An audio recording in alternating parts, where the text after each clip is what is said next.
Well, we've got some leaks. Yeah. All right. So, as with anything in regards to leaks, remember to always take it with a grain of salt because it can prove to be bullshit. But we are going to go through this leak that's been circulating on Twitter because there's some good and juicy stuff in here. Starting off from the top, Guardians of the Galaxy #3. Nebula and Mantis will have a big role in this film. If there are no obstacles, Quasar will also have a cameo. High Evolutionary will debut in the film as a villain, and Team Starjammers will fill the void of the space pirate after Guardians of the Galaxy's departure. So, for the most part, I need this. For the most part, we knew that the High Evolutionary was going to appear in Guardians of the Galaxy 3 because there are a lot of rumors that essentially Rocket Raccoon is going to die in the next Guardians of the Galaxy movie.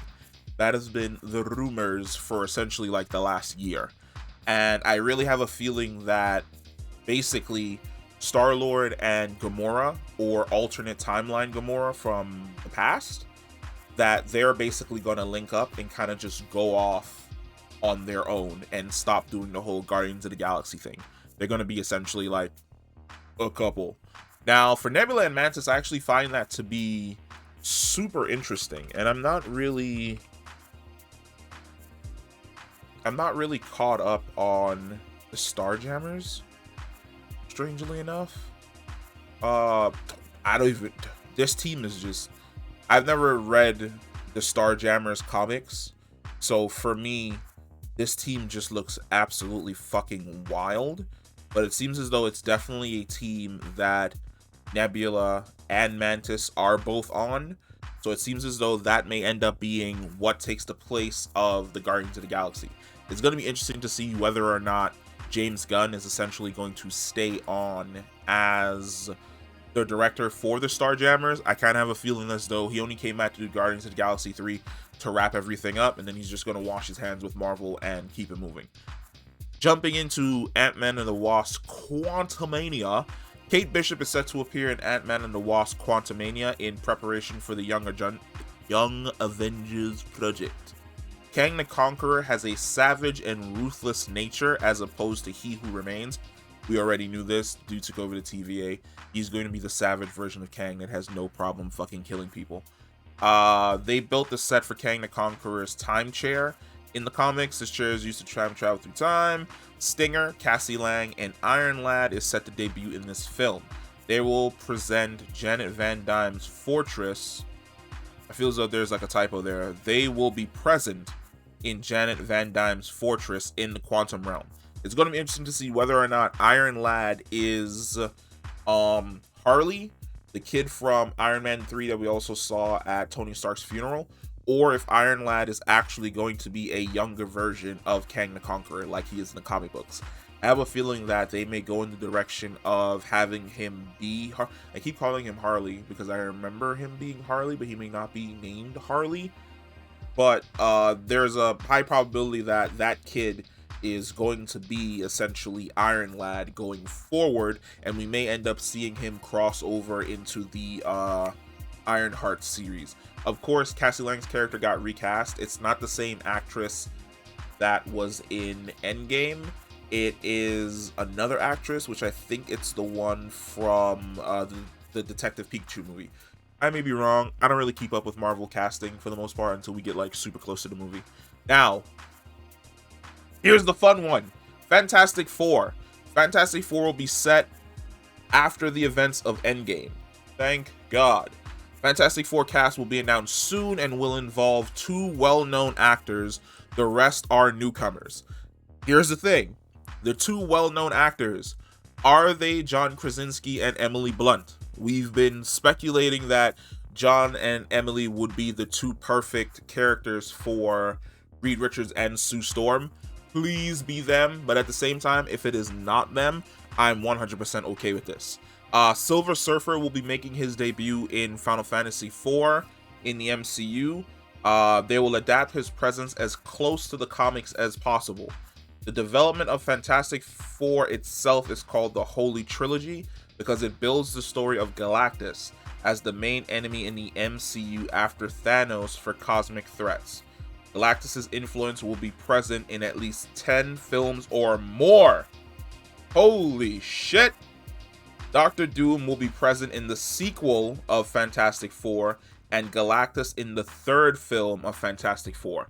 So it seems as though Fantastic Four's importance is going to be on the level of the Captain America films, where essentially all of the Captain America films were basically major turning points in the MCU outside of the major team-ups. If this is right, the first Fantastic Four film will probably introduce the Silver Surfer. Surfer shows up. He's like, yo, I'm a herald. I basically come to like these worlds that have energy for my master Galactus to consume. They probably beat, well, of course they're going to beat Surfer. They beat Surfer. He kind of joins their side. And we get introduced to Doctor Doom in the very next film. And then the final film is basically Galactus arriving at Earth and being the major threat to consume the entire planet. I do find it interesting that they say that Galactus as the main enemy in the MCU after Thanos for cosmic threats, because we know that in Eternals the Celestials were seeding worlds, and then the Celestials will be born, they'd consume the world, and then they'd go off to create new worlds. Galactus's entire purpose is to be a check against the Celestials, to make sure that there aren't too many of them roaming around the galaxy. So he consumes worlds that have the celestial seeds inside of them before the emergence can happen. It's essentially what sustained him, consuming all of that cosmic energy. It's going to be really interesting to see what direction they choose to go with in regards to Galactus and his ability to make people heralds. Can you imagine if in the MCU Galactus makes Doctor Doom his herald? Huh. Oh boy. That would be absolutely wild. Moving on, we've got Blade versus Morbius. Blade will chase Morbius. Marvel Studios wants Blade and Morbius to fight before Morbius finally joins the Midnight Suns through the Blade franchise. Dracula will be the main enemy in the Blade movie. Now, I knew Dracula was going to be the main enemy in the Blade movie because he is Blade's main adversary before he makes it to present day. And we've also got the fact that he showed up at the end of Eternals to talk to Dane Whitman, who's also a member of the Midnight Suns. Essentially, in the past, Dane Whitman's ancestor assisted Blade in killing Dracula. Now, it's going to be interesting whether or not they choose to make it so that Blade is a couple hundred years old, or if it's actually going to be Dane himself in present day that helps Blade kill Dracula. Morbius and Karven the Hunter will have the same fate as Venom entering the MCU because Sony wants more revenue by cooperating with Marvel. Of course, why wouldn't Sony want more revenue by cooperating with Marvel? A lot of this news seems super dope as shit. Like, I'm really excited for the Fantastic Four news.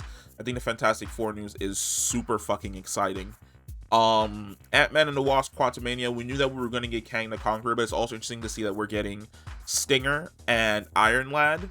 And we're going to be getting more information on how exactly Janet survived in the quantum realm due to the fact that she has a fortress in the quantum realm. But Guardians of the Galaxy 3 is going to definitely be a send-off, where we're going to see the Guardians just go off. They're going to go off and do their own thing, and then they're essentially going to be replaced by Team Starjammers, with Nebula and Mantis more or less taking the role as leaders. And I'm really hoping that Mantis's character moves more towards her comic book character, or at least the version of Mantis that we see in the Guardians of the Galaxy game, because that version of Mantis is dope as shit. But those are the leaks. Let me know what you think down low. Let's talk about this shit, because this is absolutely insane, and I think it's going to be dope as fuck. I will catch you in the next one. Peace.